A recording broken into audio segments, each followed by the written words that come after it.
Hi, this is Graphically Alex coming at you with all things fat related. If that's something that interests you, please subscribe. I'd love to have you.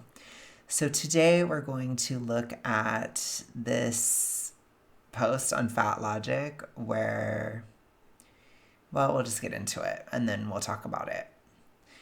So the post says, "We've all been wrong all this time. It's not about diet and consistency, but genetics and luck, quote unquote." So this is on somebody's Facebook. A big problem in the fitness and wellness space is that far too many people believe their health and body are entirely within their control. They think they're slim and able-bodied simply because they worked harder than everyone else, whilst completely ignoring the massive role of genetics and luck. It's not just wrong, it's arrogant as hell. So, I'm not dressed as the diet culture vampire today, but we're going to just imagine that I am, because this is talking about ego as well, again. So I don't know what is with like fat activists or people that are fat or whatever. I don't know. Whatever category of person, somebody that is in the toxic ritualistic, more than likely. I think that's a better blanket term. There seems to be a huge issue with ego because they do not like if somebody else has any kind of an ego whatsoever. It's arrogant as hell. Is it arrogant to work hard for your body to be slim or whatever? Or is it arrogant to assume that all basic fact when it comes to fatness is wrong? Is it arrogant to assume that calories in, calories out is a thing? Is it arrogant to assume that calories in, calories out is wrong? Is it arrogant to assume that weight loss is possible or that it's not possible, right? Is it arrogant to assume that weight loss is lucky? I mean, I think that's a very strange statement. I can assure you, my weight loss journey and many of y'all's weight loss journey was probably one of the most calculated decisions that could be made. It takes planning, it takes execution over days and days, weeks, months, and at times years for some of us. And that is crazy to say that that's lucky. It's not lucky. Lucky is like random or at chance. It's not random that I lost weight. It's not a chance that I lost weight. It's not luck or chance that you lost weight either.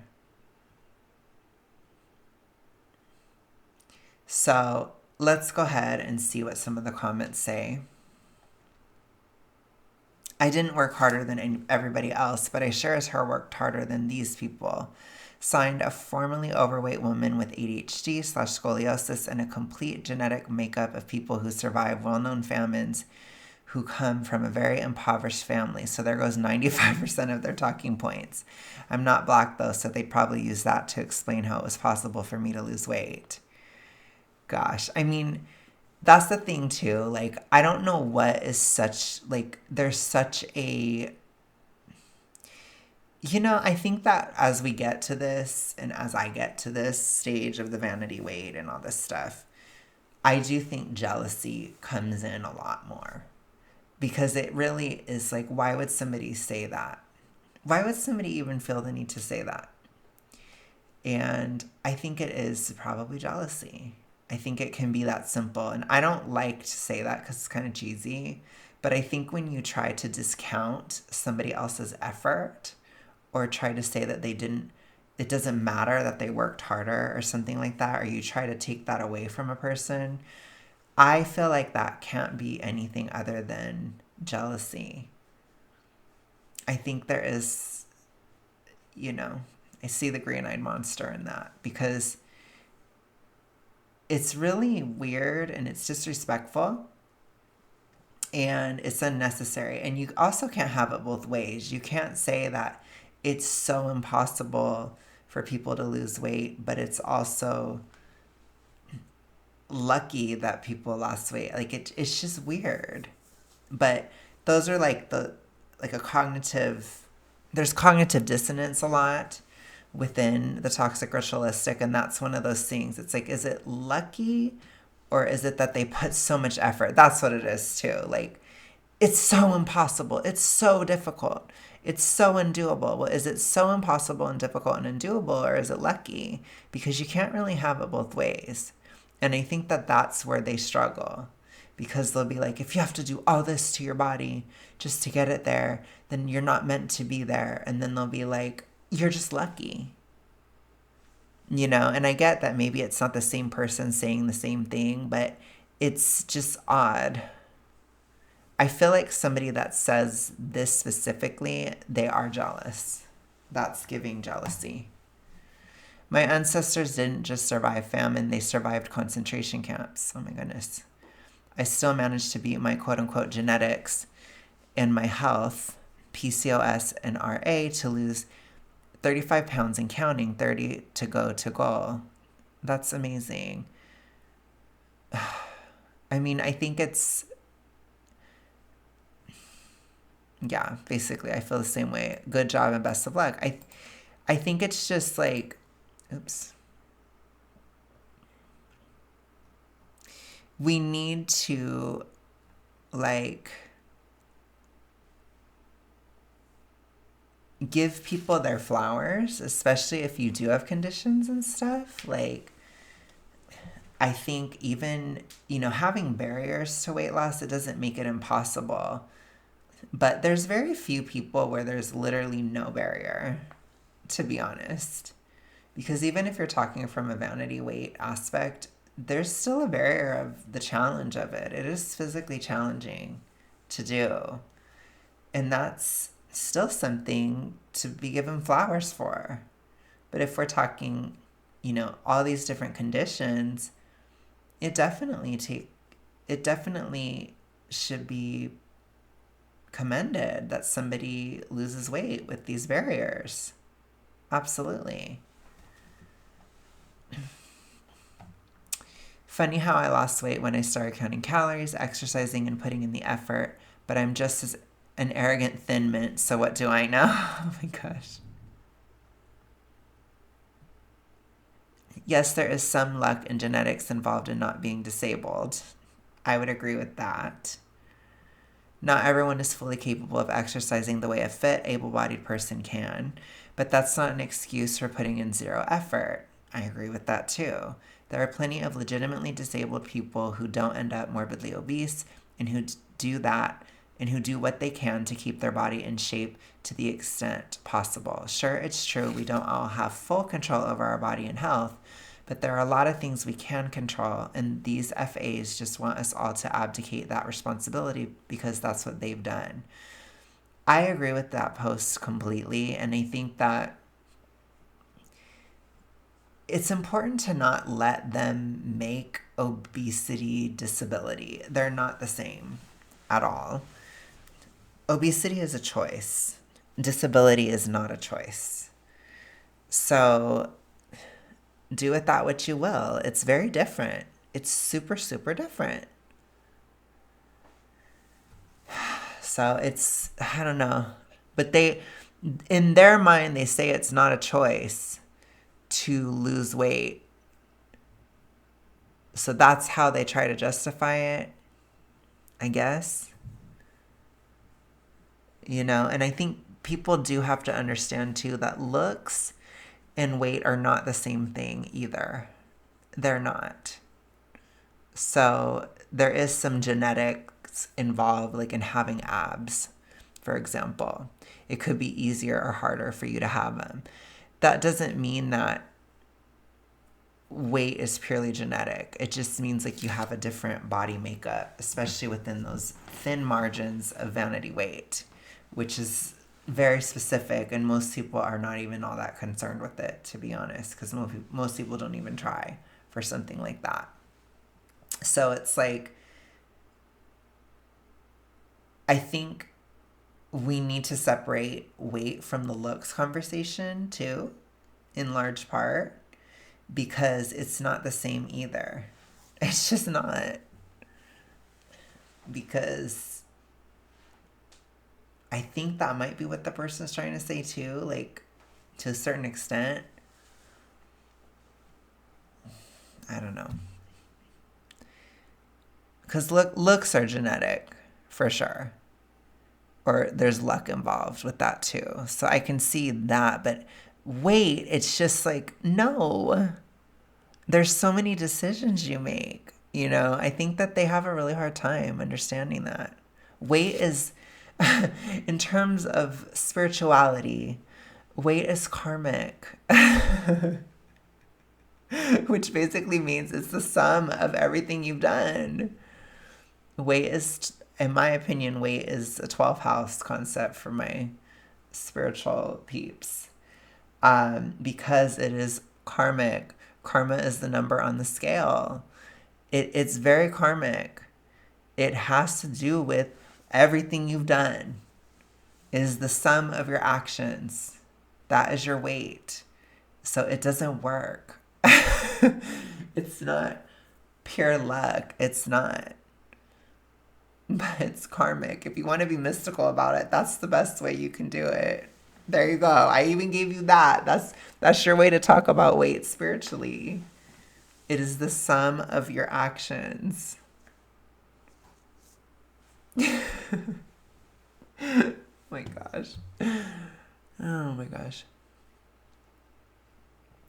Exercise is always overrated. Oh my gosh. Overrated in weight loss. Don't get me wrong. Exercise is absolutely great and essential, but for weight loss, not at all. I don't agree with this. I think this is a bad comment. I don't know why a lot of people say this, but I think it's a myth. And I still think you should try to exercise even if you're disabled in any way that you can. Any way that you physically can. Just do the best you can, obvi.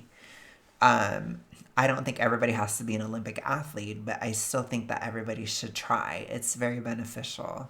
So I don't agree that it's overrated, but I do think that being disabled does not automatically make you super morbidly obese.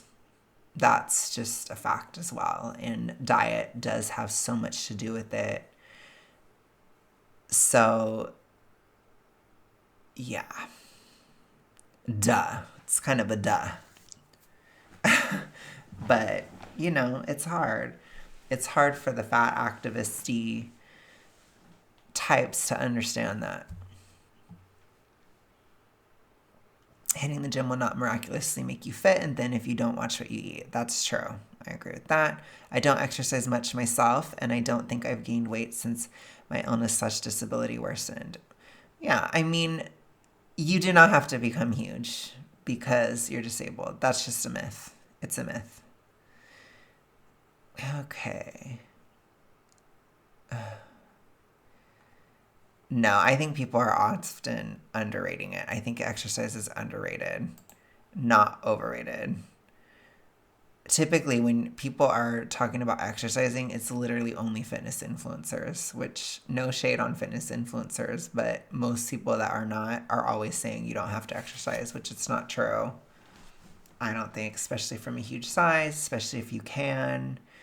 I really think you should. It really changes the hormonal profile of the brain. It helps with satiety. It helps with glucose metabolism. Makes your brain more dopaminergic over time, especially weightlifting. But the results are not instant. You have to go to the gym for years, and then things change, and it ultimately makes the weight easier to keep off because, again, having a more dopaminergic brain, it makes you more focused on goals, which can also be very helpful for people who have ADHD to go to the gym for a long time. It helps. I would consider it a part of managing the condition because lifting and going to the gym is dopaminergic. Like it causes your brain to become more dopaminergic over a long period of time. As far as fatness, that glucose metabolism piece is huge. It's very helpful within treating diabetes or managing diabetes because you want to keep glucose going in and out of the muscle. You want things to be moving rather than stagnant. So it can help a lot as a part of a treatment plan for diabetes as well. It can also help prevent diabetes. However, if you're in a drastic caloric surplus, then yeah, it's not going to save you from diabetes. That's also true, but it is something that helps in addition to a caloric deficit as far as weight loss and as far as helping prevent diabetes or treating it. Okay. The other things is in some cases, in people who have to lose weight, it can be helpful to burn more calories so that you can have more food, or you can at least make it, especially for my short girlies. It can be tough to hit certain deficits, especially in a vanity weight era. So often exercise has to make the difference. And so it does come into play. I think it is underrated, not overrated. That is my opinion. I understand that that's not a popular opinion because it's quite literally underrated, which, yeah. But okay, we'll move on from my soapbox about exercise. I think FAs like to use disabled people as an excuse without acknowledging that for many disabled people, managing their weight is vital in maintaining their independence and mobility. Absolutely. It also helps not worsen any conditions that you may have. It's really, really important. My aunt was asked by her doctor to keep a slightly overweight BMI because she had recurrent swelling issues where she would lose tons of weight. She was not asked to be obese because that would have complicated her severe MS. A person in a wheelchair who can get around on their arms if necessary has a vested interest in keeping their weight and fitness to a level at which they can use their arms. I've pushed double wide wheelchairs before at work. It's a nightmare getting them through standard doors. Exactly. Really good comment, really good point. Obesity is a fire, or it's gasoline on any fires you may have within your body. It will make everything worse, pretty much. I don't think there's anything that it actually helps. So, yeah, it's just a very caustic thing. And it is a choice. I don't care what they say. It is a choice.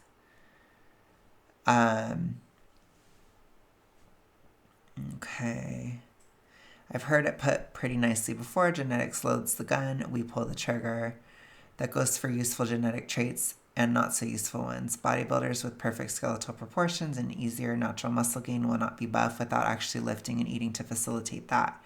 Just like a person who has an unfortunate hormonal setup that makes them hungrier won't magically be fit and slim unless they work towards that. So I agree with the first part. I don't agree with the second part. I think what it is, which I've talked about a lot, I think the genetic connection to obesity, it has to do with the toxic ritualistic being genetic.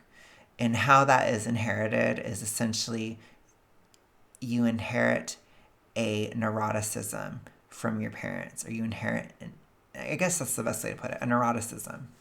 And that neuroticism, if you are traumatized in some way or drastically overstressed chronically, it can manifest in an E followed by the letter D, especially when combined with modeled behaviors from parents. It is really, really easy to pass on.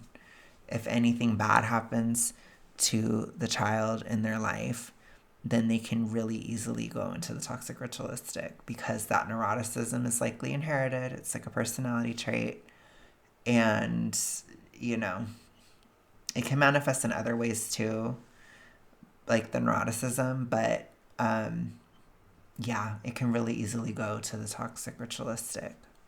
So I think that's the genetic component when it comes to this issue specifically, because otherwise, no, it has to do with like what you're eating and stuff. If you have like a disability or something like that, then yes, it can make exercise harder, which if you can't exercise as much or if it's slower or whatever, then you probably have to track, or, you're going to have to you're going to have to consider what you're doing, because you're typically not just going to effortlessly maintain, especially like when you're young, it can be tricky. So that's where I think some of those genetic aspects can come in. But again, genetics doesn't make anybody super morbidly obese. That's just not true. It's not. I never got as big as I did because of genetics. The closest genetic connection I had was the neuroticism I inherited from my mother and my grandmother. and the modeled behaviors and the trauma I experienced as a child all combined into a wonderful, hella severe, toxic ritualistic experience. So, it's not destiny at all. But if you do have the problem, you need to watch your kids and make sure they don't have it. And you need to get over it yourself. I keep telling parents that. That's the best thing you can do, is get rid of it in yourself. Because that's something you can control. We can't always control if our kids are traumatized, unfortunately. But you can control what you're modeling to your kids.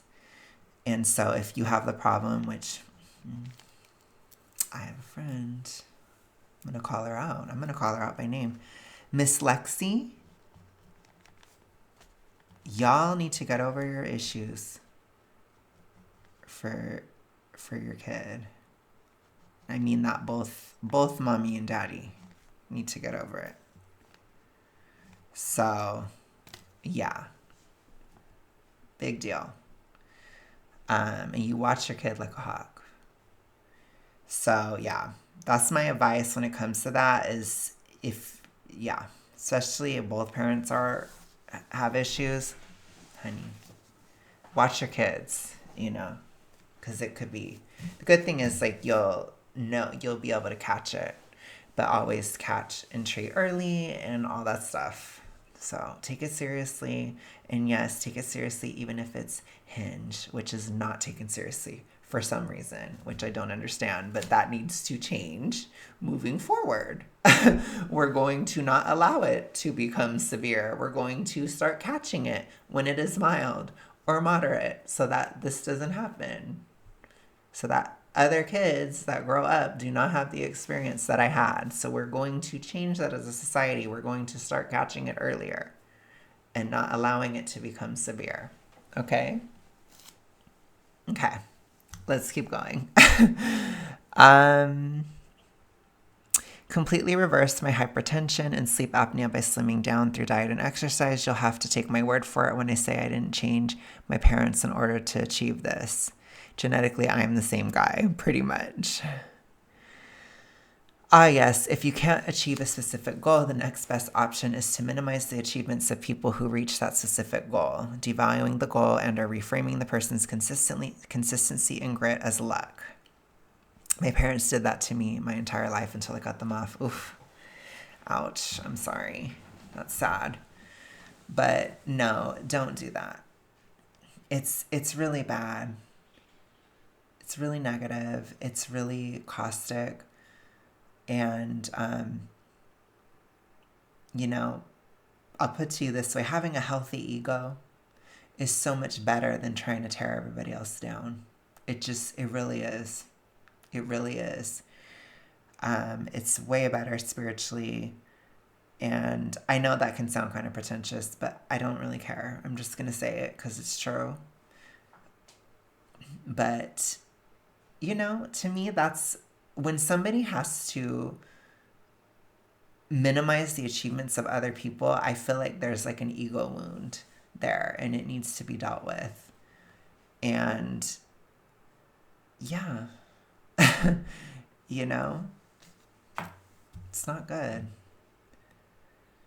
Okay. Let's see. Literally in any and every aspect of life, people who refuse to work hard call it luck. That can be true.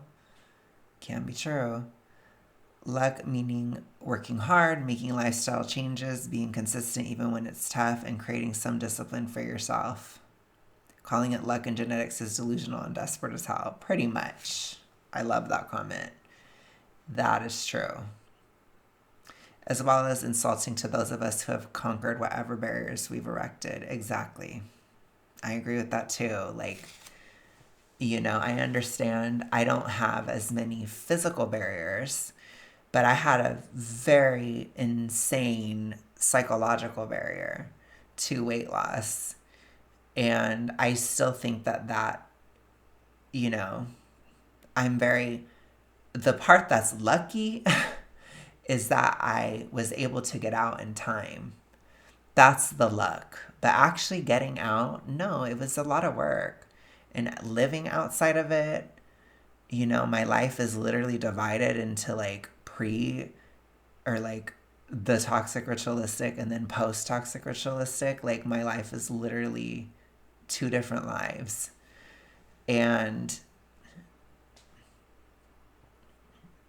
the only luck is that I was out soon enough to where I could survive or that I would be okay. Because it can take a long time, and that's why I say like don't let it get severe, or stop it in its tracks, or fight it immediately. Fight it like hell today. Start fighting now, because it might take you a while and your body can't handle it forever.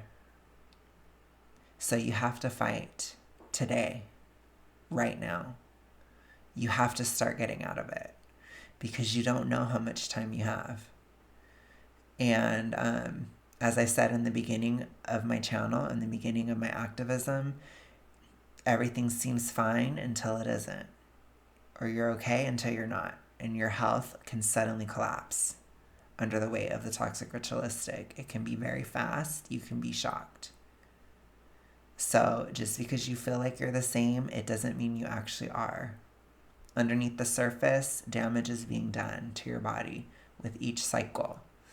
So please take it seriously and please fight it and get out of it. Okay? Anyways, okay. I guess that's pretty much it. I feel like I covered it.